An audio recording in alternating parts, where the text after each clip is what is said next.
Hello!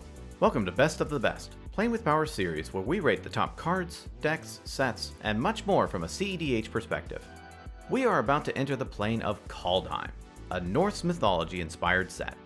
This set features gods, dwarves, giants, sagas, snow permanents, and the return of modal double-faced cards.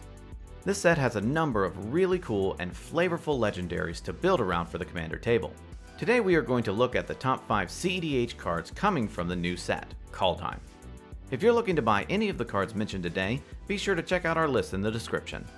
Also, if you like this video and wanted to help out, give us a like and consider subscribing and ringing the bell to be notified of new videos as they come out. Finally, if you want to see more like this and want to be part of an amazing community, consider signing up to our Patreon. We have all kinds of offerings at multiple levels and you'll get awesome benefits for your direct support. A link is in the description below, and we hope to talk to you on our Patreon-only Discord. Thanks! Now, let's dive into our list.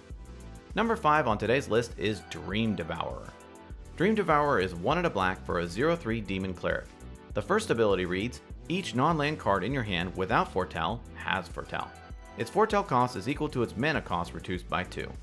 Foretell is a new mechanic to Kaldheim that says, during your turn, you may pay 2 and exile a card with Foretell from your hand face down.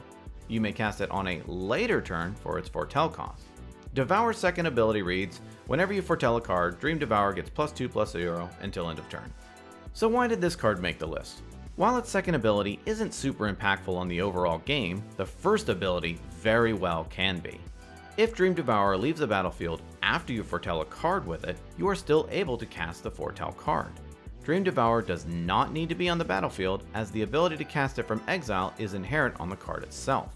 This means that, during your turn, you can pay to put any card in your hand into exile face down, which makes it all but untouchable from then on. Even the few cards that can bring cards back from exile, such as Rift Sweeper and Pull from Eternity, can't interact with Foretold cards since they specify face-up exiled cards. You can use this ability to protect combo pieces. You can keep key pieces of your deck safe until the time is right. You can also hold onto a card that are otherwise about to wheel away, and you can effectively increase your hand size by having a command zone, if you will, for cards from the rest of your deck. The card is still limited to its inherent timing restrictions, but the versatility of this card easily brings it into the top 5. Next on our list at number 4 is Tibolts Trickery. Trickery is an instant that costs 1 and a red and reads, counter target spell, choose 1, 2, or 3 at random. Its controller mills that many cards, then exiles cards from the top of their library until they exile a non-land card with a different name than that spell. They may cast that card without paying its mana cost, then they put the exiled cards onto the bottom of their library in a random order. So how did this crazy spell make the list? It clearly does not stand up against Blue's suite of counter, as Blue typically has no further text whenever it counters a spell. Tibolts Trickery will, however, help non-blue decks in protecting a critical part of their game plan, or by stopping someone else from winning the game. There are not many non-blue cards in Magic's history that counter any spell without conditions. This card especially helps out CEDH's premier red combo deck, Godo.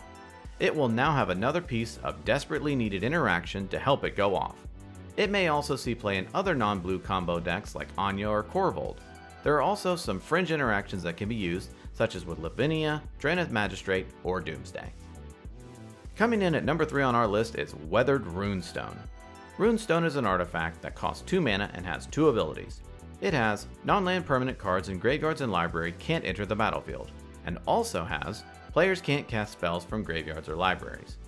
You may recognize these abilities from another format favorite, Grafdigger's Cage. While both of these cards have the same second ability, the first differs only by a subtle difference. Grafdigger's Cage only prevents creatures from entering the battlefield from graveyards and libraries, while Weathered Runestone prevents all non-land permanents from entering the graveyard or library. While both of these still prevent Birthing Pod and the new Pyre of Heroes from being useful, Runestone also prevents Underworld Breach players from casting or recurring permanent spells, most notably Lion's Eye Diamond or Wheel of Fortune. Savine's Reclamation is also a key player in these loops, and Runestone will stop that from happening as well. It will also stop all kinds of creature reanimation seen in the format. While Grafdigger's Cage is still great against Hermit Druid decks and Flash decks before it was banned, Weathered Runestone is still more all-encompassing, still stops the same combos, and also helps to stop Underworld Breach. Remember, this stops all non-land permanents, so things like Godo cannot fetch up Helm anymore, and Whir of Invention cannot fetch up artifacts. Number 2 on our list is Birgi, God of Storytelling. Birgi is a double-faced modal card. Her front side, Birgi, costs 2 and a red and is a 3/3 god and has 2 abilities.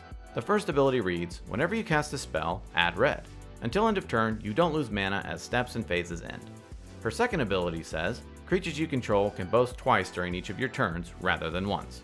Birgi's flip side is Harnfell, Horn of Bounty. It's a legendary artifact that costs 4 and a red and has, discard a card, exile the top 2 cards of your library. You may play those cards this turn. So why is this new dual-faced card on the top 5 list? Both sides are very powerful in their own right. Birgi turns every spell you play into a mini ritual, and can be used for both a powerful engine off of spells cast, or as a combo enabler alongside things like Cloudstone Curio and Underworld Breach. Harnfell interacts amazingly well with wheel effects and Lion's Eye Diamond, effectively giving you additional cards in hand and mana for a very low cost. Since the effect states that you can play those cards, you are able to use lands from among those cards you exile.